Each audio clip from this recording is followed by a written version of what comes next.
गजासुर की कथा एक प्रसिद्ध पौराणिक कथा है जो हिंदू धर्म के ग्रंथों और पुराणों में वर्णित है।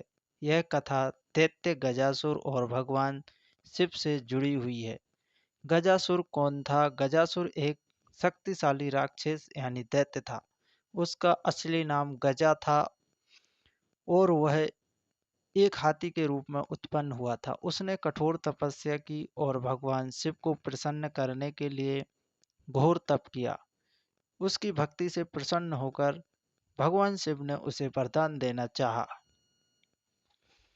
गजासुर ने वर मांगा, हे प्रभु, मुझे इतना शक्तिशाली बना दीजिए कि कोई देवता या मनुष्य मुझे पराजित ना कर सके और आप मेरे शरीर में निवास करें।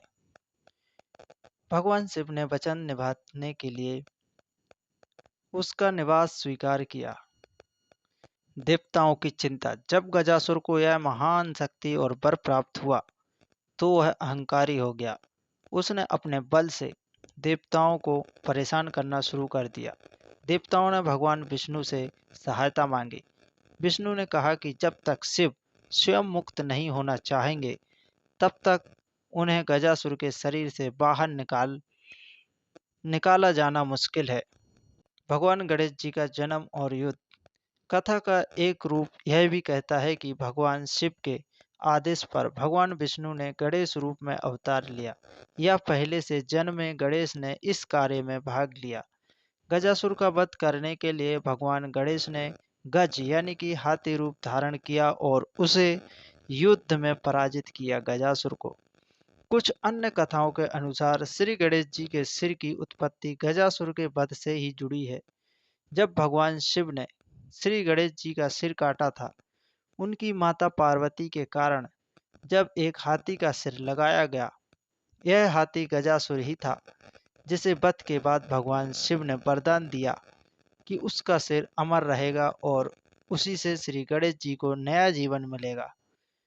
गजासुर का मोक्ष। गजासुर ने मरते समय भगवान शिव से एक अंतिम वर मांगा, हे महादेव, आप मेरे शरीर से मुक्त होकर पुनः कैलाश पधारें और मेरी मृत्यु को मोक्ष प्रदान करें। साथ ही मेरी पूजा आपके प्रिय रूपों में गिनी जाए।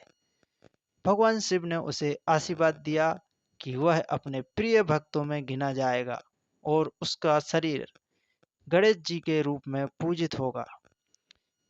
कथा का भावार्थ और शिक्षा। अहंकार का विनाश। चाहे कोई कितना भी शक्तिशाली हो जाए, अगर उसमें अहंकार आ जाए तो उसका विनाश निश्चित है। भक्ति और तपस्या। गजासुर की भक्ति सच्ची थी पर उसके इरादे अहंकार हो गए थे।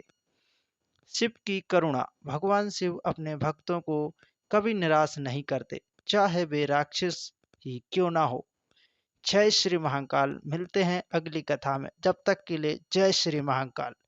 अगर आपको हमारी कथा अच्छी लगी है तो एक लाइक कर शेयर जरूर करें और सब्सक्राइब करना ना भूलिएगा। जय श्री महाकाल।